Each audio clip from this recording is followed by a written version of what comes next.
Good day, ladies and gentlemen, personalities, and today we are still going to be doing basic operations in mathematics.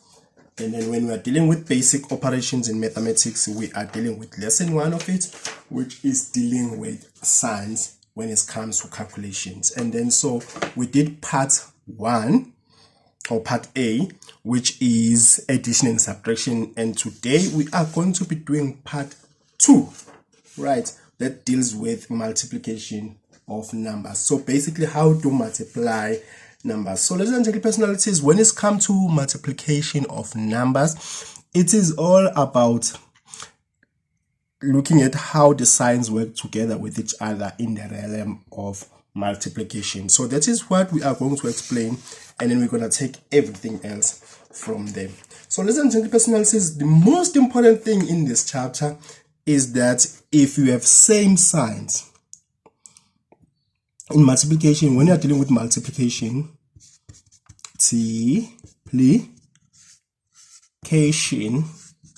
once you have same signs, then what happens is you always end up with a negative, right?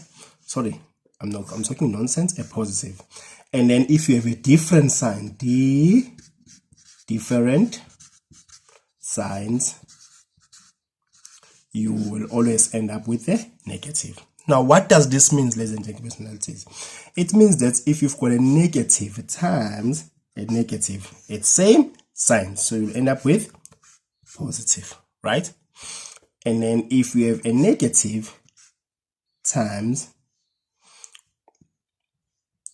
a positive, is it same signs or it's different signs? Think about it, it's different signs. So what are you going to get? You can pause this video and find it, and then I will do it to show you the answer. Now the answer is negative because they are different signs. So if you have plus multiplied by minus, because it's different signs, you also get a negative.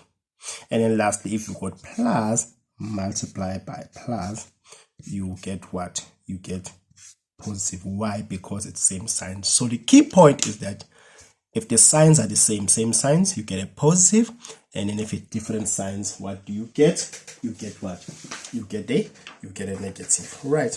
Now let us actually put what we are saying into practice and look at some problems. Right. Now let's take the first one. Let's take minus 2 times minus 4. Number 1, minus 2 times minus 4. Right. Now, because we've got times here, let's put this sign so that we can be able to differentiate between this and this. Okay. So negative 2 times minus 4. What do we get? Okay, we know that 2 times 4 is equal to what? Is equal to 8. These are the same sign, so the answer is positive. So if the answer is positive, even if I don't put it here, because the default sign is positive, if there is nothing here, it means there is what? There is positive. Now let's look at the second one. Let's look at 2 times 4. The sign here is positive and the sign here is positive because there is nothing. So 2 times 4 is what? Is 8, which is also positive. Right. And then number 3, let's look at 2 times minus 4. Now the sign here is positive and the sign here is negative. So 2 times 8 is what? So 2 times 4 is 8.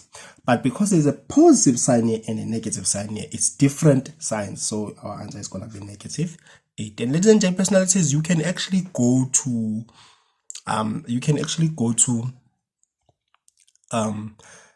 the calculator and check if what we're writing is correct, and then take it from there. And then number 4, let's say we've got minus 2 times 1 times 4. The sign here is positive, the sign here so the sign here is negative and the sign here is positive. So the answer is 8, but because the signs are different, so our answer is going to be what? It's going to be minus 8. So ladies and gentlemen, in as far as